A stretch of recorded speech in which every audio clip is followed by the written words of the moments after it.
Good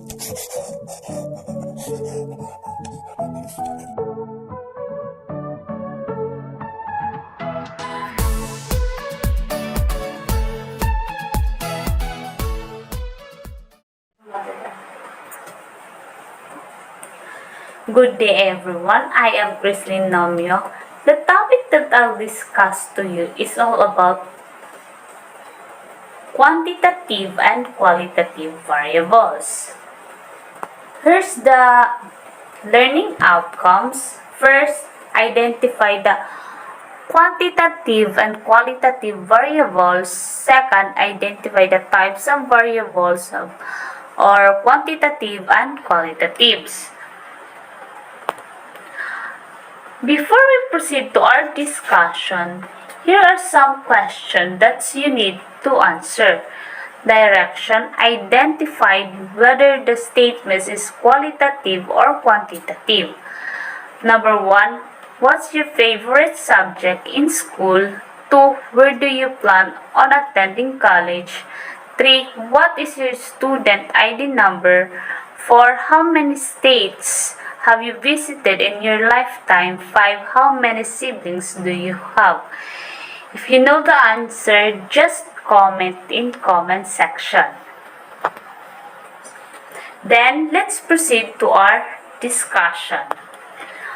First, quantitative is equal to quantity. Quantitative data are measures of values or counts and are expressed as numbers, data about numeric variables. Example given: how many, how much, or how often. So, quantitative data are the data represented numerically, including anything that can be counted, measured, or given two numerical values. So here's the example of quantitative variables.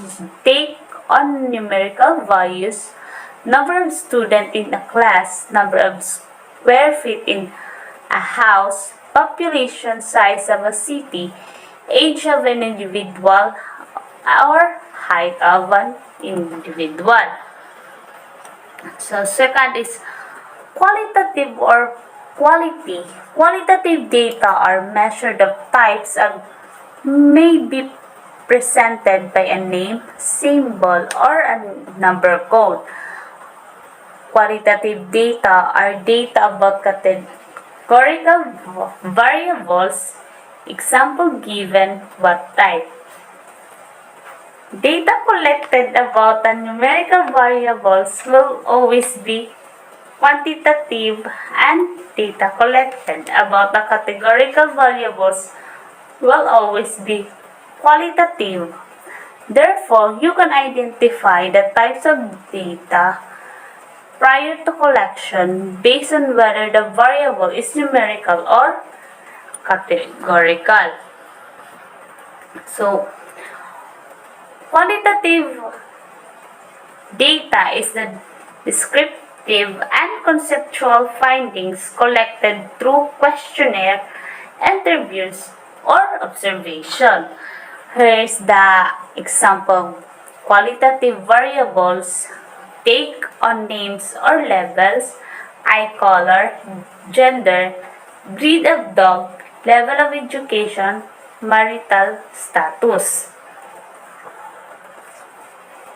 Quantitative and qualitative data are provided different outcomes and are often used together to get a full picture of population. For example, if data are collected on annual income or quantitative, occupation data or qualitative could also be gathered to get more detail on the average annual income for each type of occupation.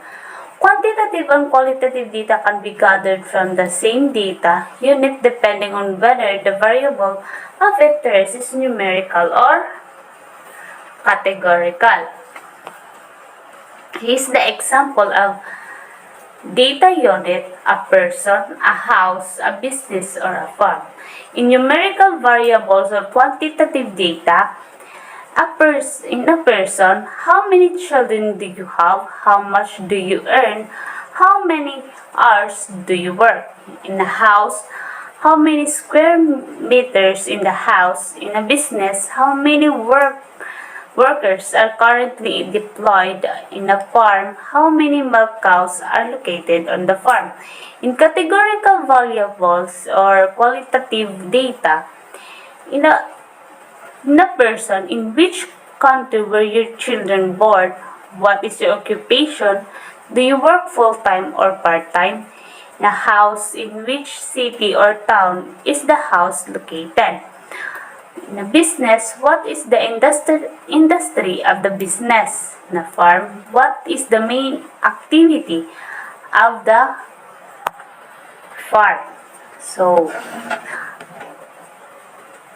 quantitative and qualitative data can be gathered from the same data unit depending on whether the variables of interest is numerical or categorical. So,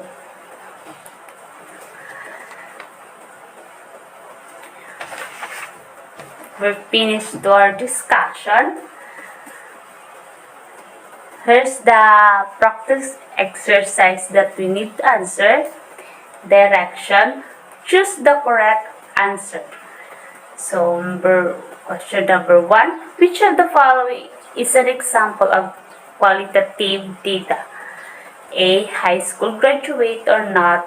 B. Annual income. C. Years of schooling completed. D. Years of playing an instrument. Number 2. Is the information collected during the survey numerical, quantitative, or categorical quantitative data? And A. Numerical data. I know this because the y-axis is leveled with numbers. B. Numerical data. I know this because the survey counted how many people that this survey. C. Categorical data. I know this because the responses to the survey are names. D. Categorical data. I know this because each column is a different color. Question number 3. If your teacher asks you to make categorical or quantitative observation that the class pet hamster, which group of words might be used? A. A mass of 3 kg, 11 cm long, age of 16 months. B. A mass of 3 kg, 11 cm long, cute. C. A long hair, white and brown color, soft. D. A temperature, length, weight. Question number 4.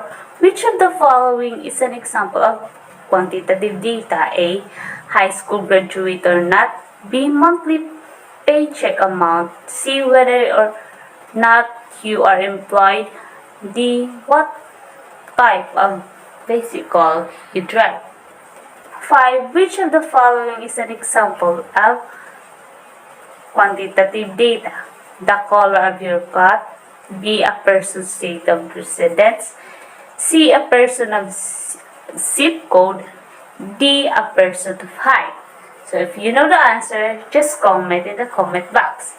In direction letter B, tell if the statement is quantitative or quantitative. Number 1. Describing the way a monkey behaves after it eats as hyper lazy or no change. Number 2. Recording the heart rate of student after gym class. 3. The type of sport at the Olympics. 4. The mass of the chocolate cake is 250 grams. 5. The type of breed of pets a person owns. So that's the end of my discussion. So that's all. Thank you.